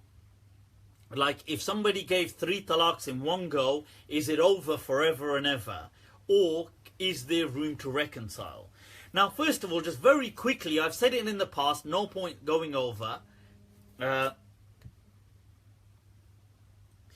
point going over the whole thing in much detail, because I've done it so many times. But just as a recap, look, there have been, right from the Salaf, right from the companions, people like Ibn Abbas radiallahu anh, coming right down in each era, there have been ulama that have held the opinion that 3 talaqs in one go do not constitute 3. There have been, I accept they've not been a majority democratic kind of like voice, but they've always existed in every generation, in every madhab they've existed, believe it or not, in every madhab. Many Qadiyat speaks about many of the mashayikh of Qurtuba used to give that fatwa. Muhammad ibn Abd Salam at-Tunisi, the great Maliki legend, that was his opinion, that 3 talaqs do equal 1. The legend of the last century, Ibn Ashur, that was his understanding. Now, what I'm trying to say is, put all of that aside. There's all that difference of opinion, which I don't want, I've said it before. The job of a mufti, and especially so in this day and age, when people come to him, or like, let's say, Islamic councils or other bodies, Islamic bodies, when people come to them and they say, look, we've had a talaq situation, they should ask the people, they should ask the woman especially, right? The woman especially. They should ask her, maybe on her own, as in like, so she's not influenced by the husband, right? So that's what I mean by on her own, in case people start misusing my words there, right? So they should ask her, look, what direction do you want this to go? They should ask her that, look, do you want to reconcile and salvage the relationship? Do you want out and closure, and have you had enough? And if she was to say, look, I want to reconcile, my husband wants to reconcile, then in that case, I feel that in this day and age, it is a duty to make that happen. So the ulama should give fatwa in line with that. The whole point of Islam bringing this ruling was to prevent harm, not to create harm. So many families are being told today, sorry, tough luck, and they come up with halala. Right, those of you that don't know, do you know what halala is?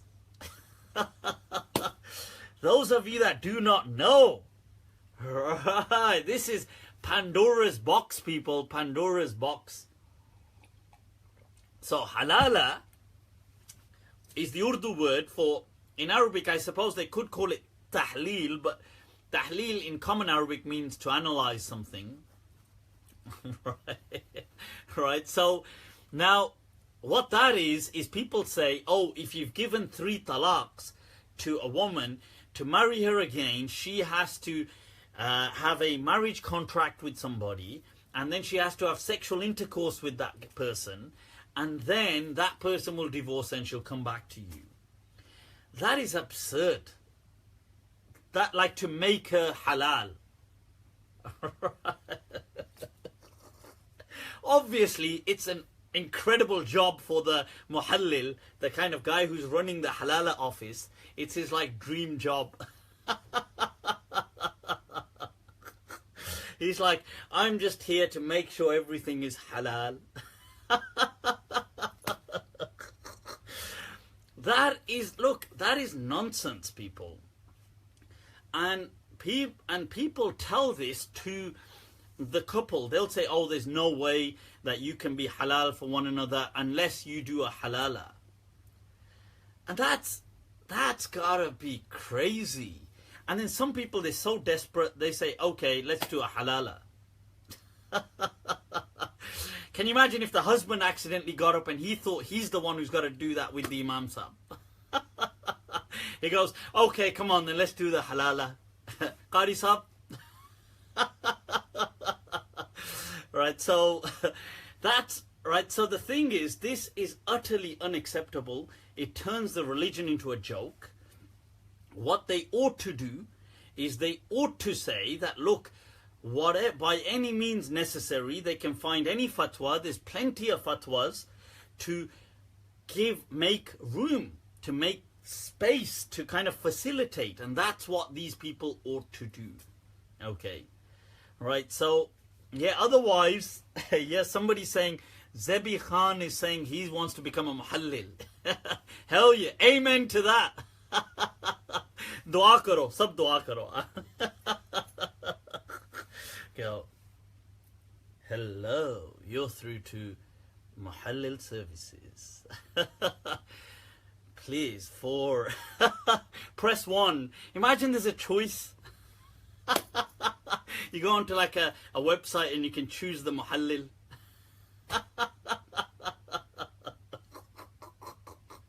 That would be like nightmare on steads, right? So now, okay, enough of bring that imagination back in, people. Bring it back. That's enough. What do you think about Dynamo? I've never really thought of him in that way, to be honest with you, Mufti or Rahman. What am I supposed to think of Dynamo? Isn't he the magician? Right, so isn't he the... I've got nothing to think about Dynamo. I don't know. What am I supposed to think about Dynamo? I don't believe he has special powers. I believe they're just all tricks. That's all. Just camera tricks and tricks. That's all. Right, so next question, people. What's with that goatee of yours?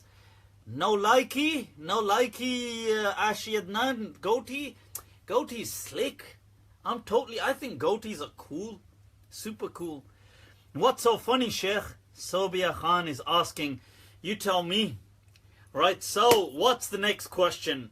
Bring it on, folks. Bring it on. Those of you just tuning in, click like, click share, share the live feed. Let me see if I can take any questions from what people have put up. I got to get back into... Come on. Sorry, I'm trying to log back into this thing. Gotta go. Meanwhile, were there creatures before the jinn? Of course there were creatures before the jinn. Ow. Oh, right. Look at that. Mukhtasar Khalil, people. Mukhtasar Khalil being held upside down. That's one of the major relied upon texts within the Maliki Madhab, believe it or not, people. Major text. Alright, so somebody asked, should we right, come on, you're still asking about Isa alayhi salam. I've answered that before. What nulls and voids marriage? What do you mean, what nulls? I mean, you have a talaq, a divorce, that nulls it. What's your view on married men and women sleeping around? What's my view? What kind of a view would that be? Like a panoramic view. Or is it like a bird's eye view on the matter? Look, I've said these things before, that you see, from a religious perspective, religion caters for certain things only.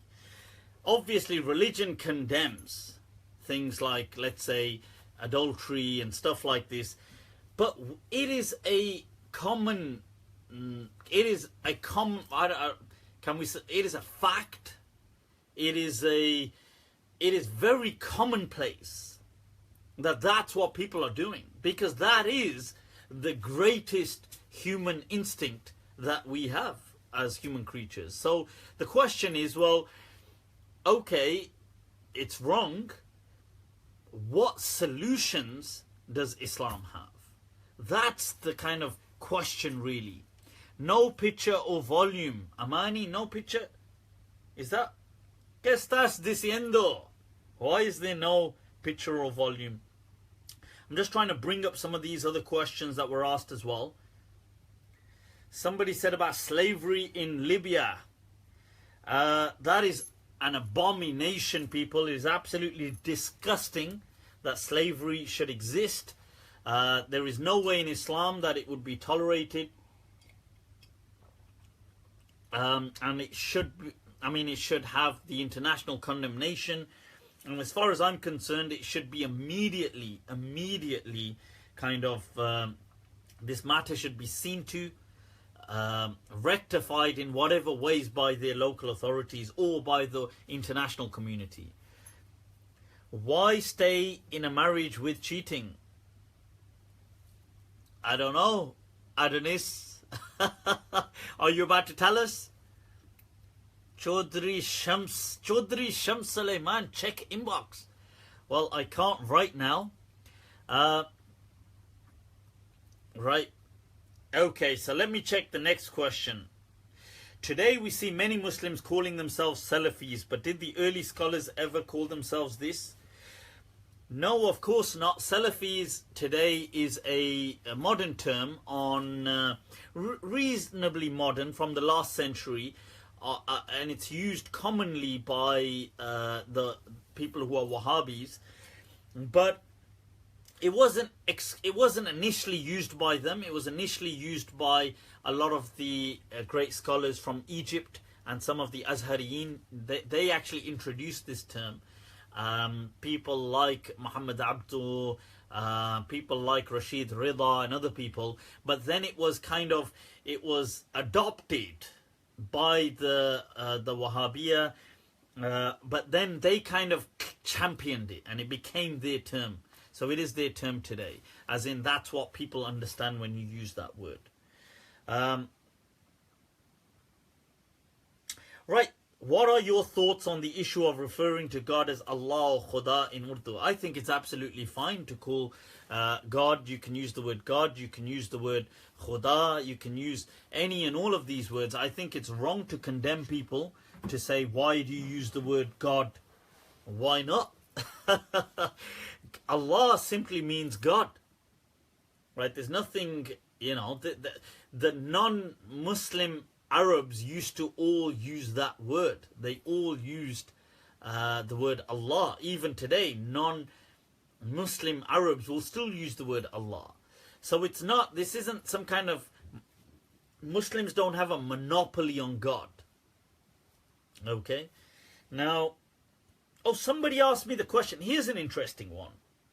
Somebody asked me the question, what do you think about Brandon Hillary? What is it like being a Muslim living in the UK after everything that has happened? I think the UK is an awesome place. I think it's an amazing place. Life seems to be very normal. I don't know what specific events you're speaking about. Obviously, there's been a lot of unfortunate events like the terrorism attacks, which do give rise to things like Islamophobia. But I think the British public do have an incredibly unique characteristic to them. Okay, so I do think that that they have this kind of maturity almost in general, that they see through a certain amount, and they have a certain amount of respect and tolerance. There are obviously idiots that exist in all places, and there are idiots in the UK as well, amongst Muslims too and non-Muslims. But them aside, I think the majority of the people, I think it's an awesome place. That's my understanding of the UK. I think it does create a certain very free thinking spirit. If you are like that, it is an awesome place, I think. Right, so coming back to this question, I was asked this question. Those of you just those of you just tuning in, why do you use the term Wahhabiyya? It is a derogatory term. Come on, Sheikh, you can rise above that. Sabir, Gajia. I'm not. I've answered before. When I use the term Wahhabi, I don't use it to be derogatory. I use it just to be real. They are a movement that was inspired by Muhammad ibn Abdul Wahhab. It's not, Wahhabi is somebody who was inspired by the teachings of Muhammad ibn Abdul Wahhab. That's, in essence, what the Salafi movement today is. They try not to use they do big him up. They try not to use his name so much because they just want to, they do use his name, but they try to kind of keep it a bit on the low because of all the kind of tragedy associated with his name. And they try to jump back to Ibn Taymiyyah, but Ibn Taymiyyah was really his effort of using Ibn Taymiyyah as that springboard. So I don't do this to kind of take digs. The Salafi or the Wahhabi movement is it's a Puritanist movement, which it's not the only Puritanist movement. You get some Puritanists amongst Sufis. There'll be Puritanists, some of them. You'll get, I think, the Deobandi movement to a considerable extent is a Puritanist movement. I think the problem with Puritanist movements is I can't see them thriving in any way in the modern world, especially in the West. Because, you see, Puritanism doesn't have that place anymore in the modern world. So it will just be something that offers no solutions except to say abandon elements of this world. So people today will say like, oh, can I do this? No, haram. Can I do this? No, haram. Can I buy crypto? No, haram. Can I take loan? No, haram. Should I listen to music? No, haram. Can I watch movies? No, haram. Can I watch TV? No, haram. Should I play music, computer games? Borderline haram. Should I... what the hell can I do? Can I don't know. No, haram. No, haram. No, you shouldn't dress like this. No, you shouldn't look like this. What should I look like? You should look like somebody who's emerged from 18th century India. Why? Just because our elders emerged from there. Or you should look like somebody who's a Bedouin from Saudi Arabia.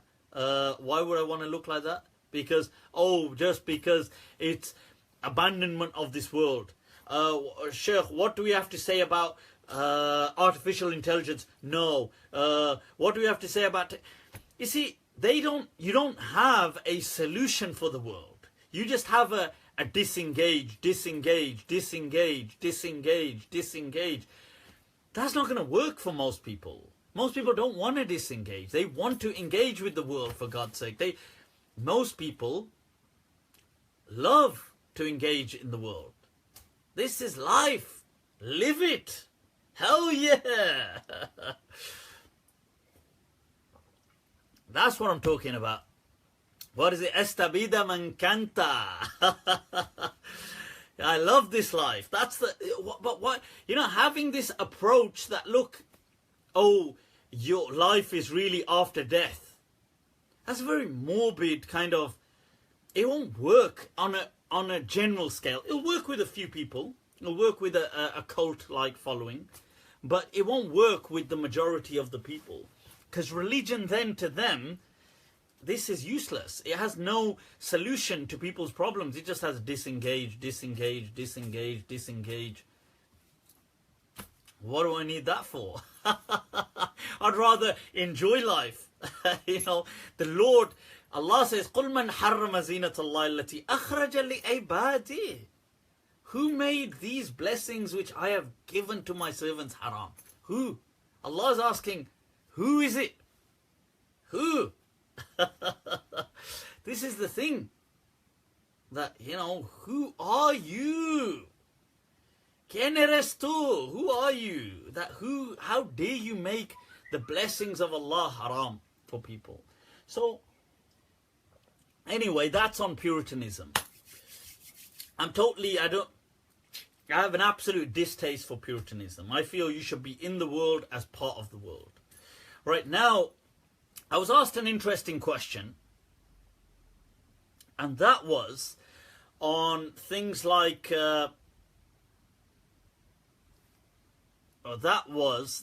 what do I think about people doing things like playing the Azan loud on speakers, especially when surrounded by non-Muslims? Right. Okay, people, there's going to be some turbulence in the air. Brace yourselves. You can see the seatbelt signs are on, and it says no smoking right now. In fact, the no smoking signs might be off. I'm joking. Don't smoke, people. It's bad for your health. Okay. Bad. Injurious to health. There should be that. Don't. Personally, I'm against, as a person, I'm against things like smoking. Religion, I can't say it's haram. I would say it's haram, but then I remember I'm not God.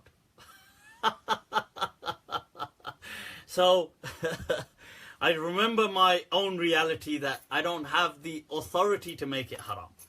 Right, so, coming back to this point of the Adhan, I am against this kind of blasting the Adhan on loudspeakers when you're surrounded by non-Muslims.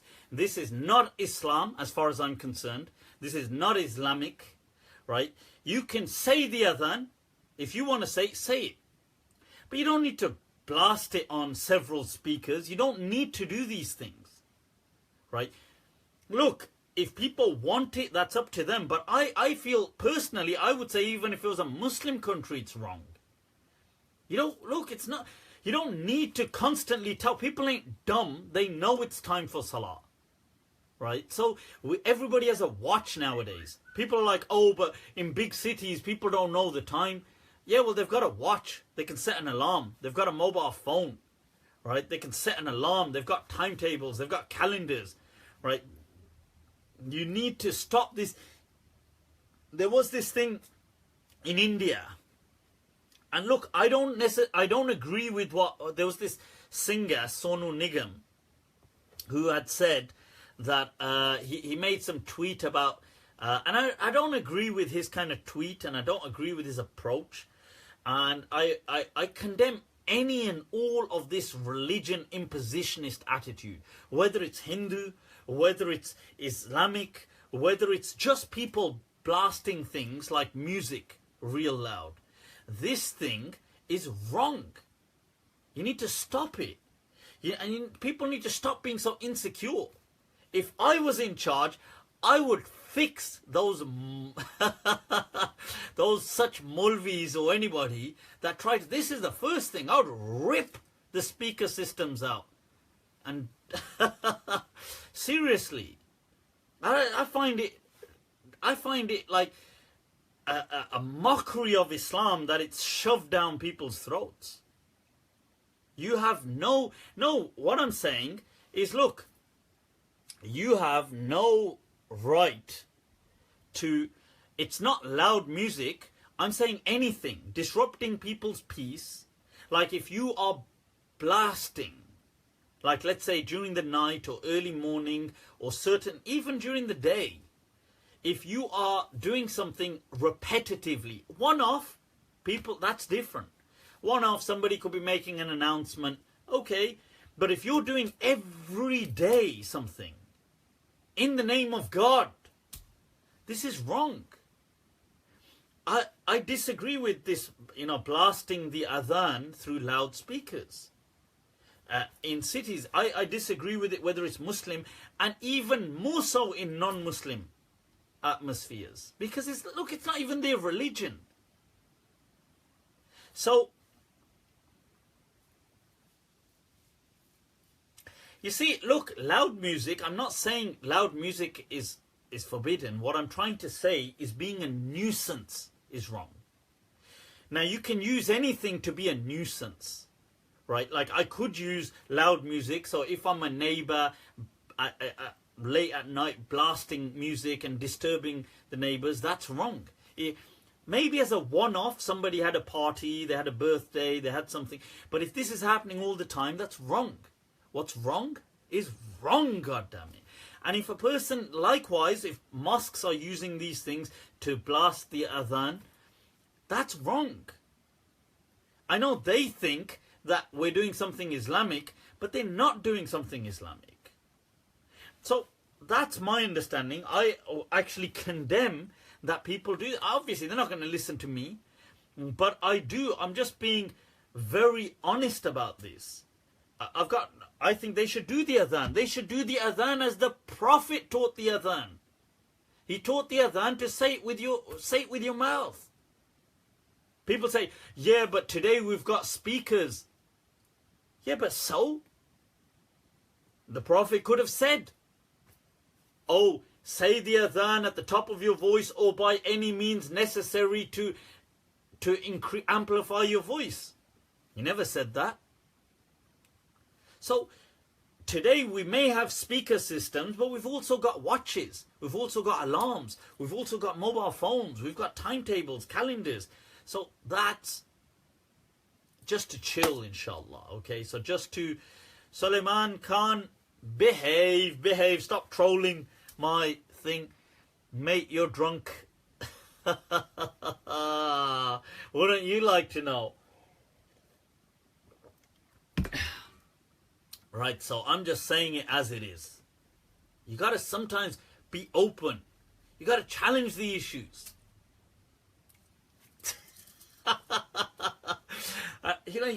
We got to sometimes we got to stop shying away from just speaking the truth. Okay. Allah, Haider Shamirani says, I bet you don't even know. Hi, when the Prophet was born. Hi. Teach me, Guruji. But he did send Bilal to the market to let people know it's Salat time. Did he? I don't know. Did he? As far as I'm concerned, the hadith in the Muwatta forbids tathweeb. It says it's haram to remind people about Salah once the adhan has been done. I'm just quoting to you the hadith, and it's by Ibn Umar and other companions, that you can't do tathweeb. Right, so I don't know, are you saying there should be no adhan in Muslim countries? You see, personally, that's my understanding. People can do whatever the hell they want. If you're asking me, I feel that this is not an Islamic thing. People could say, yes, now in Muslim countries, I think it's less of an issue because they've been born and raised. So they're always hearing the adhan, so they're so used to it. Fine, but I don't think it's Islamic, but it's their thing. I don't personally agree with it, right? I, living in a Muslim country, don't want to always hear the adhan, right? You don't want to always hear the adhan. Sometimes, you could be doing, especially when it has that capacity, or blasting things like Qur'an and stuff like this, are, in my understanding, wrong, because people, that's not what the natural voice could carry that far. People are doing their own thing.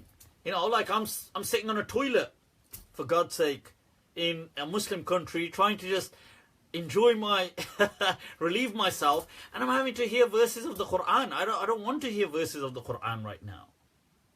So, it's, you got to respect people's right to privacy. The person's relieving himself. Person could be up to other things. There's not, they don't need to always be hearing. Like, if they want to read Qur'an, they know where to get the Qur'an and read it. So that's what I'm saying. Now, if doing the adhan with a natural human voice is fine. But in non-Muslim countries, I have an issue with it. Right, so all religions created for control. Emilio, I agree with you that religions are deeply kind of intertwined with the concept of control. Personal and a private thing. Absolutely. Right. Right, let's take some, I'll tell you what, let's have some rapid round questions, people, and then we call it a wrap for today. Is it disrespectful to be seated in a place higher than the Qur'an? I think if it's done in a denigrating way, then yes. If it's not done, let's say you're sitting in a masjid, there was nowhere to put the Qur'an, and you needed to put it down, you put it on the floor to do something. I don't think that's disrespectful in a masjid, like in that context. Generally, if I'm here now and I've got, let's say this is a mushaf, Qur'an, and I think, oh, I'm going to go somewhere, let me just put this on the floor and walk off. That's not how the Qur'an should be treated. Right? Allah says, وَمَنْ يُعَذِّمْ شَعَائِرَ اللَّهِ فَإِنَّهَا مِنْ تَقْوَى الْقُلُوبِ. It is from the taqwa of your hearts that you revere things that remind you of Allah and these signs of Allah, and amongst them His book, the Qur'an. So as Muslims, we respect the Qur'an, we place it somewhere respectable, venerated place, high. We don't put things on top of it. I find it problematic when I personally see, here's a Qur'an and people have chucked loads of books on top of it. I actually, if I see that, I try to move them off there and put the Qur'an on top.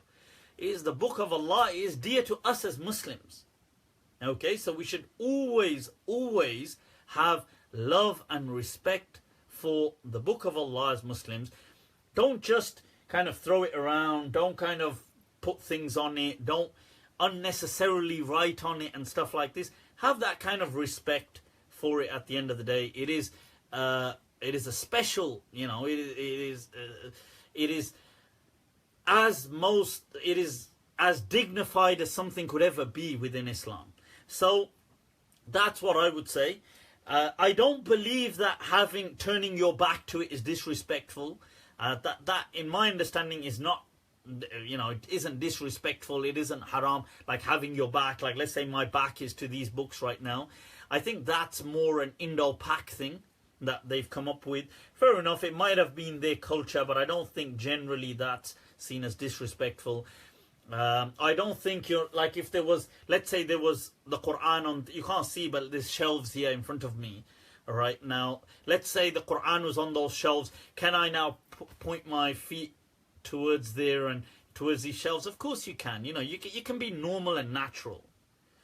To the extent that Imam Malik was asked about people, you know, like let's say they're saying, oh, we're about to have sexual relationships and things like this, and there's a mushaf in the room, Qur'an in the room, what do we do? Imam Malik said, look, these things are not disrespectful like that. Okay, you just look, you're a normal human being, the Qur'an has its own place, but you should always as a Muslim show respect to the Qur'an. Are Bengans trustworthy? I've got no idea. Are you talking about a Bengan as in... you can't be speaking about how to dispose of old mushafs. You can burn them. You can incinerate them. Worst case, I think you can totally have them absolutely shredded, but I would generally go with incinerate them as long as you can. Right, so I need the couch. When does the bidding start? Alright. Alright, any matters you take a traditional stance on? No Azan, no hijab, adultery, natural, Jawaid, Yaqub. I just told you about how to respect the Qur'an. I just told you, innaha min taqwa al-qulub. I just told you I find it kind of problematic when I see people have put things on top of the Qur'an. I find it disrespectful. You know, a long time ago, when in Birmingham city centre, some people used to give da'wah. This is when there used to be the old library, and many years ago, I was still in my teens at the time, many years ago, all naive and innocent. And I remember seeing some people there, they used to preach about Islam, and what they would do is they would have a Qur'an, and then they would just put it down on the steps, just carry on talking. And it used to really bother me. Why do you need to? And they used to almost do it to prove a point that we can do it. I used to find that so why do you do that? But anyway, so moving on. If someone takes the Shahada and his wife is an atheist, what is your advice? I would say, look, try to see. You don't need to necessarily immediately split or anything. I think you can work things, maybe speak, see how your direction is, see what's going on. It depends, like families could be involved. I think that some ulama have even said that, look, you could stay together like that. But I mean, generally you want to see how is it going to work. I don't believe in the, split, that's it, you're a kafir, and that kind of approach. I find it way too kind of militant. Right. Is surrogacy haram? I've answered this previously. I've said that, look, there were some opinions that some ulama in the Mujamma' al-Fiqh al-Islami, in that kind of body that gave, saying surrogacy is permissible. Then they went back on their word later on. They kind of they repealed that fatwa later on.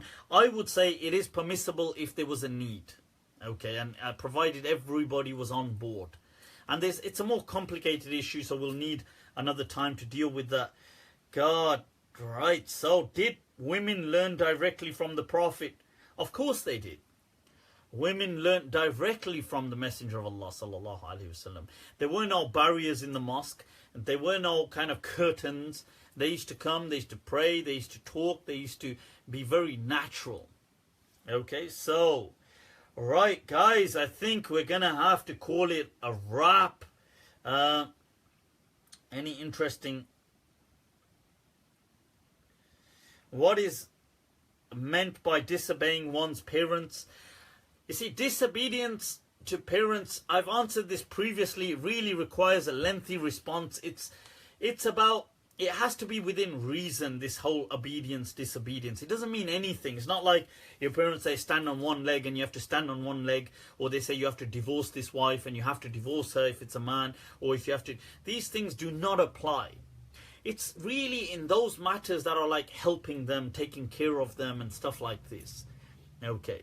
What school of thought? Fiqhi school, the school of jurisprudence. I belong to the school of Medina, the Don Imam Malik school. Hell yeah, people. That's what I'm talking about. Right, so short back and sides. Is it permissible? Demonstrating by example. Of course it's permissible. Of course it's permissible. Guys, I think we've got to call it a wrap. I think I've overdone it on the drink. I'm bursting. I need to get to the toilet, goddammit. Right. As always, it's been an awesome session, people. You guys have been incredible. Of course, excusing the haters, of course. But that comes with the parcel, I guess. Right now, if you're on Facebook, which you should be, right, click like, share, like both my pages. I've got my public page and my general page. Like them both. You can message me. If you're on Snapchat, you can add me as Malm 2014, MALM 2014. That's Malm 2014. You can send me your questions. I do try to respond to them.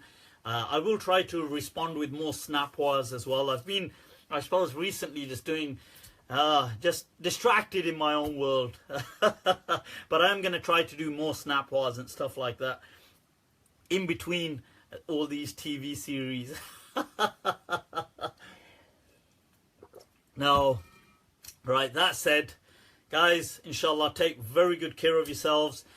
We'll conclude with the words that Subhanallah wa ta'ala amma yasifun, that Allah is above and transcendent of that which they ascribe or describe him with, or give him as attributes. Wa afdalu salatu wa salam ala al-qa'il al-mamnoon, and the best of blessings and salutations upon the Messenger of Allah who said, Al-Madinatu khayrul lahum law kanu ya'lamun, that indeed Medina is better for them if but only they knew.